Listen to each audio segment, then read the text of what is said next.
ദുബായിൽ visit visa കാലാവധി കഴിയുന്നവർ ശ്രദ്ധിക്കുക.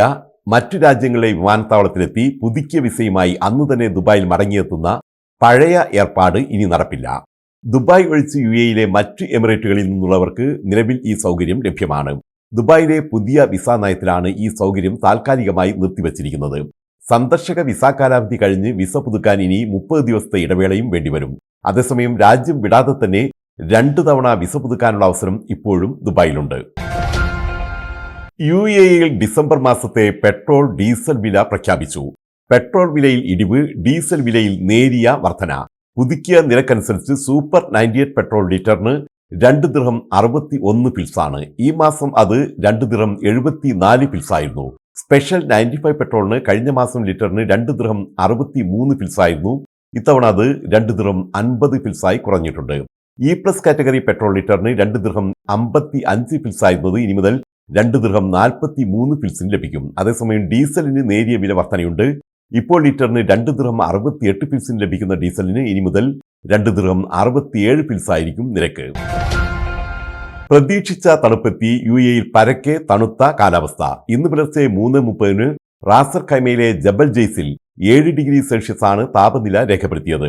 രാജ്യത്തിന്റെ മിക്ക ഭാഗങ്ങളിലും കുറഞ്ഞ താപനില, തീരപ്രദേശങ്ങളിൽ 22 ഡിഗ്രി സെൽഷ്യസിൽ താഴെയും ഉൾപ്രദേശങ്ങളിൽ 14 മുതൽ 20 ഡിഗ്രി സെൽഷ്യസ് വരെയുമാണ് രേഖപ്പെടുത്തിയിരിക്കുന്നത്.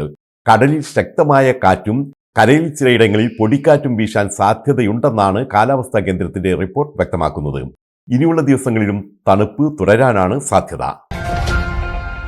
ഓർഗാനിക് ക്യാരറ്റിൽ ഈക്കോളി ബാക്ടീരിയ ഇല്ലെന്ന് കാലാവസ്ഥാ വ്യതിയാന പരിസ്ഥിതി മന്ത്രാലയം. യുഎഇയിലെ പ്രാദേശിക വിപണികളിൽ വിൽക്കുന്ന ക്യാരറ്റ് ഈക്കോളി ബാക്ടീരിയ മാലിന്യമുക്തമാണെന്നാണ് മന്ത്രാലയം അറിയിച്ചത്. ഈക്കോളി വൈറസ് സാന്നിധ്യത്തെ തുടർന്ന് പല രാജ്യങ്ങളും ഓർഗാനിക് ക്യാരറ്റ് വിപണിയിൽ നിന്നും പിൻവലിച്ച സാഹചര്യത്തിലാണ് മന്ത്രാലയം ഇക്കാര്യത്തിൽ സ്ഥിരീകരണം നൽകിയത്.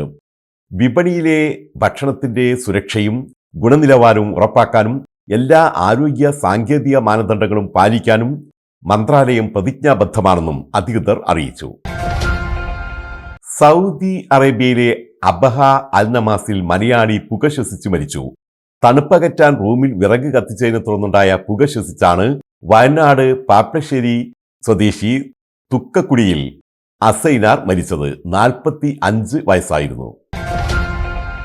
അബുദാബിയിൽ മരണപ്പെട്ട കാസർഗോഡ് അജാനൂർ ചിത്താരി സ്വദേശി MP മുഹമ്മദ് ഇഷാദിന്റെ മൃതദേഹം നിയമ നടപടികൾക്ക് ശേഷം നാട്ടിലേക്ക് കൊണ്ടുപോകും.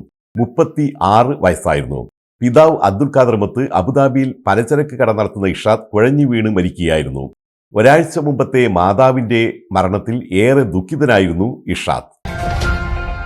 പത്തനംതിട്ട കലഞ്ഞൂർ പഞ്ചായത്ത് നിവാസികളുടെ യുഎഇ കൂട്ടായ്മയായ കൽപ്പ ഷാർജയിൽ കൽപ്പ പൊന്നോണം എന്ന പേരിൽ ഓണാഘോഷ പരിപാടി സംഘടിപ്പിച്ചു. ഷാർജ അൽബുസ്ഥാൻ ഹോട്ടലിൽ വിവിധ കലാസാംസ്കാരിക പരിപാടികളോടെ നടന്ന ഓണാഘോഷം എഴുത്തുകാരിയും അഭിനേത്രിയുമായ ദീപ പ്രമോദ് ഉദ്ഘാടനം ചെയ്തു.